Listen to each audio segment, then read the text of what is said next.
नमस्कार दोस्तों, आप सभी का स्वागत है आपके अपने YouTube चैनल पर। दोस्तों आज की वीडियो में बात करने वाले हैं ब्राइटकॉम ग्रुप स्टॉक के बारे में। सो गाइस, जिस प्रकार मैंने आप लोग को लास्ट एनालिसिस पर बताया था कि इस स्टॉक पे वापस तेजी आने वाली है और वही चीज़ आज के सेशन पे नजर आई। क्योंकि दोस्तों मैंने आप लोग को वीकली जो रिपोर्ट कंपनी ने जो रिलीज़ की थी उसके बेसिस पर आप लोग को डेटा को एनालिसिस किया था और उसमें मैंने आप लोग को क्लियरली बताया था कि इस स्टॉक में वापस मंडे सेशन को तेजी नजर आ सकती है। अब तेजी का दोस्तों रीजन मैंने आप लोग को क्लियरली मेंशन किया था। आगे चलकर अब दोस्तों कंपनी के ट्रेडिंग सेशन पर चर्चा करने वाले हैं और साथ ही साथ कंपनी के रिजल्ट्स पर चर्चा करने वाले हैं। प्राइस अगर चेक करें तो दोस्तों 8 रुपये 49 पैसे पर आज का सेशन क्लोज हुआ है। काफ़ी अच्छी क्लोजिंग रही है, 5% की तेजी आज के सेशन पर रही है। ओपन, हाई, लो और क्लोजिंग प्राइस चारों प्राइस में दोस्तों कोई बदलाव, कोई चेंजेस आज देखने को मिले नहीं है। तो ये काफ़ी बढ़िया दोस्तों बात निवेशकों के लिए रहने वाली है। पर अगर कंपनी के लास्ट एक महीने के ट्रेडिंग सेशन अगर देखते हैं, जिसमें 7 अक्टूबर, फिर नजर आएगा 14 अक्टूबर, फिर 21 अक्टूबर, फिर 28 और फिर देखने को मिला 4 अक्टूबर।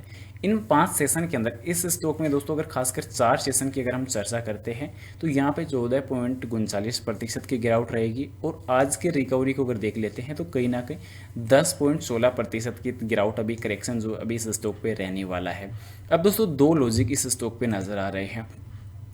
कंपनी ने लास्ट टाइम दोस्तों जो अब मेंशन किया था कि अभी जो डेटाबेस को लेकर, सॉरी, कंपनी ने एनएससी और बीएससी को जो डेटा है वो फिल कर दिया है, जो जानकारी थी वो मेंशन कर दी है। अब नज़र जो है वो कंपनी के ट्रेडिंग सेशन पर है। एनएससी और बीएससी की क्या रिपोर्ट निकल के आती है, तो या तो दोस्तों आज या कल में, दोस्तों इस वीक में फाइनली जो रिपोर्ट है वो वापस दोस्तों देखने को मिल सकती है एनएससी और बीएससी की तरफ से ट्रेडिंग सेशन को लेकर, कि कंपनी ट्रेडिंग सेशन शायद उम्मीदन जो डेटा है वो चल जाने की उम्मीद नजर आ रही है। उसके पीछे का रीज़न ये है कि पिछले टाइम कंपनी ने एसएसपी मेंशन नहीं की थी, क्योंकि कंपनी की एसएसपी दोस्तों जो सितंबर की नहीं आई थी, इस वजह से कंपनी को दोस्तों जो डेटा था वो कंपनी का जारी हुआ नहीं था। वो जो कंपनी ने दोस्तों जो डेटाबेस था वो मेंशन किया नहीं था, कि कंपनी ने जून का डेटा मेंशन नहीं किया था उसमें एसएसपी के अंदर, और साथ ही साथ सितंबर का मेंशन नहीं किया था। उसके बाद कंपनी ने जून के पहले सितंबर का किया था और बाद में जून का किया था, तो ये गफला काफ़ी बड़ा था। तो अभी भी दोस्तों इस कंपनी के अंदर कुछ बड़े गफले नजर आ सकते हैं, क्योंकि लास्ट टाइम कंपनी ने जो शेयरिंग होल्डिंग पैटर्न का जो डेटा मेंशन किया था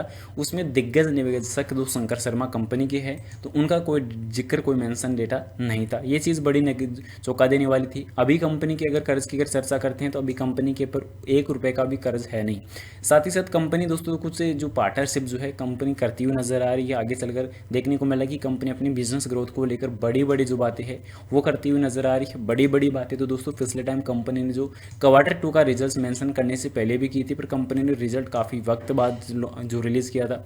अभी मेन चीज़ ये है कि कंपनी के 2 रिजल्ट्स अभी आने बाकी है, जिसमें दोस्तों Q4 का भी बाकी है। साथ ही साथ जो अगला रहने वाला है कि Q1 का और Q2 का, अभी यानी कि टोटली 3 कंपनी के जो रिजल्ट्स हैं वो भी आने बाकी हैं। तो ये चीज़ कहीं ना कहीं दोस्तों अभी जो है चौंका देने वाली और परेशान कर देने वाली चीज़ अभी निकल के आ सकती है, क्योंकि जब तक कंपनी के सबसे पहले नॉर्मल ट्रेडिंग सेशन स्टार्ट नहीं हो जाती, इस वीक में उम्मीदन लग रहा है कि कंपनी ट्रेडिंग सेशन जो है कभी भी स्टार्ट हो सकती है, नेक्स्ट डे के बाद भी कभी भी।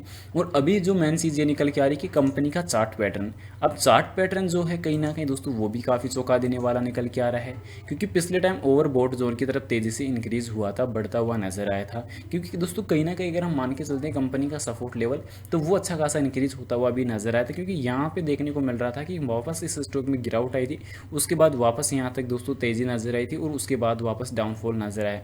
पर इस अपडेट के बाद वापस मार्केट में दोस्तों जो तेज़ी है वो इंक्रीज हो चुकी है। कहीं ना कहीं जो डेटाबेस है वो वापस रिकवर होता हुआ नजर आ रहा है।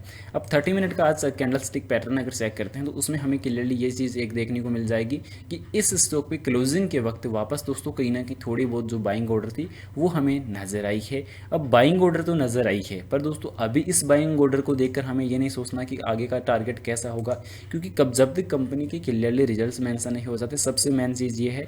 और उसके बाद जो सबसे और इम्पोर्टेंट चीज़ है वो ये है कि कंपनी की जो ट्रेडिंग सेशन है वो नॉर्मली स्टार्ट नहीं हो जाती।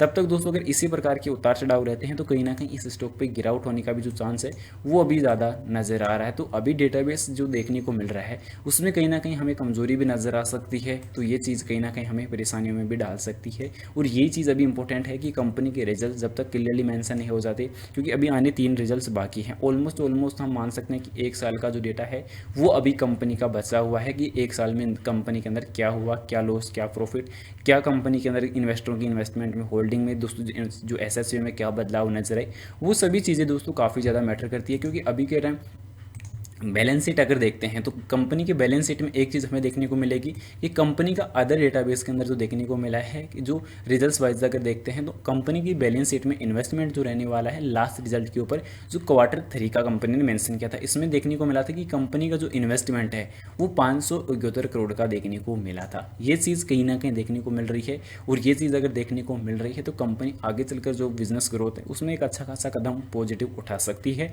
पर जब तक कंपनी के ट्रेडिंग सेशन स्टार्ट नहीं हो जाती, कंपनी के रेगुलर जो ट्रेडिंग सेशन के साथ साथ रिजल्ट्स जारी नहीं हो जाते, क्योंकि कंपनी ने जो बताया था कि कंपनी की जो रिजल्ट्स है वो 21 नवंबर के पहले पहले आने के चांसेस रहने वाले। यहाँ पे देख सकते हैं कि Q4 results of FY24 with limited review report set for the release stakeholder before the FY23 AGM on November 21 नवंबर के पहले पहले कंपनी के जो रिजल्ट्स हैं वो क्लियरली मेंशन हो जाएंगे। ये कंपनी के डेटाबेस की जो वीकली रिपोर्ट के मुताबिक जानकारी नजर आ रही है। फिलहाल उम्मीद करूंगा दोस्तों जानकारी आप लोगों को पसंद आई होगी। पसंद आई वीडियो को लाइक कर देना, चैनल पे नए हो दोस्तों चैनल को सब्सक्राइब कर देना, और जानकारी को ज़्यादा से ज़्यादा शेयर जरूर से कर देना। और आपकी नज़र में कोई पेनी स्टॉक हो तो उसकी जानकारी कमेंट में पिन कर देना, एनालिसिस करके आपको जल्दी बता दिया जाएगा। मिलते हैं नेक्स्ट अमेजिंग वीडियो के साथ, तब तक के लिए इजाजत दीजिए। जय Shri Krishna, thanks for watching this my video. और फिलहाल दोस्तों इन्वेस्टमेंट करने से पहले अपने फाइनेंशियल एडवाइजर से सलाह जरूर ले लेना। और दोस्तों वीडियो रिकमेंडेबल बिल्कुल नहीं है, मैं आप लोग को ये चीज़ पहले ही क्लियर कर दूँ। फिलहाल एजुकेशन पर्पज़ के लिए जानकारी मैं आप लोगों के साथ साझा कर रहा हूँ। मिलते हैं नेक्स्ट अमेजिंग वीडियो के साथ।